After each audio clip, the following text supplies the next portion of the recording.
C'est une plante aussi qui a des vertus médicinales non négligeables.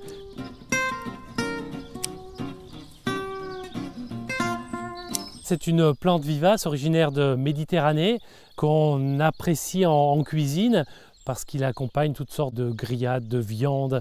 On l'utilise dans plein de plats différents. Mais c'est une plante aussi qui a des vertus médicinales non négligeables puisque c'est une plante qui est antiseptique, antispasmodique.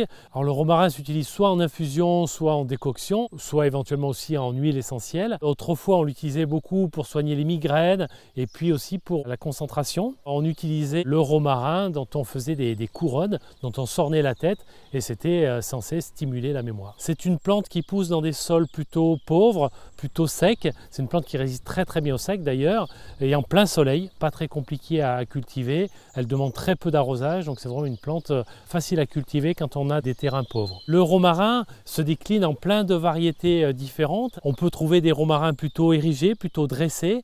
Certains romarins peuvent monter jusqu'à 2 mètres, 2,50 m de hauteur. Et on trouve aussi des floraisons très diverses. Des floraisons blanches jusqu'au bleu violacé en passant par le rose. Et on trouve aussi des romarins qui ont des pores plutôt rampants, qui vont s'étaler, même parfois retomber, vont rester plutôt bas, tapissants. On a aussi des différentes saveurs chez les romarins. Le romarin a une saveur assez camphrée, un peu piquante, un peu épicée. Mais on peut retrouver des romarins qui ont des notes un petit peu plus citronnées, d'autres un petit peu plus mentholées, des notes plus puissantes encore ou plus ou moins douces. Le romarin est une plante persistante. Quand on a du romarin dans son jardin, on peut l'utiliser tout au long de l'année. Le romarin peut se conserver une petite semaine au frigo en confectionnant de petits bouquets qu'on va tremper dans un verre d'eau. Malgré tout, on peut aussi avoir besoin de le faire sécher si on veut en conserver plus longtemps. On va le récolter plutôt le matin pour éviter les heures chaudes de la journée où les huiles essentielles contenues dans la plante se sont évaporées. On va éviter aussi trop tôt le matin parce qu'il peut y avoir un phénomène de rosée, d'humidité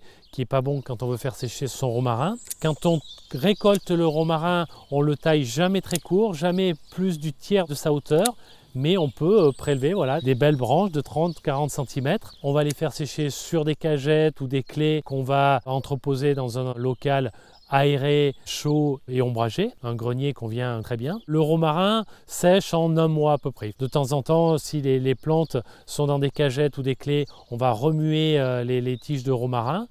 Et ensuite, une fois que le romarin est bien sec, que les tiges sont très cassantes, on va effeuiller le romarin. Le romarin, une fois sec, devient assez rigide, ça devient de vraies petites aiguilles. Donc il est conseillé généralement de le moudre ou de le ciseler finement avant de l'utiliser. Le romarin conserve très bien sa saveur au séchage. On peut le garder 1 année et on retrouve un bon parfum de romarin même s'il est sec.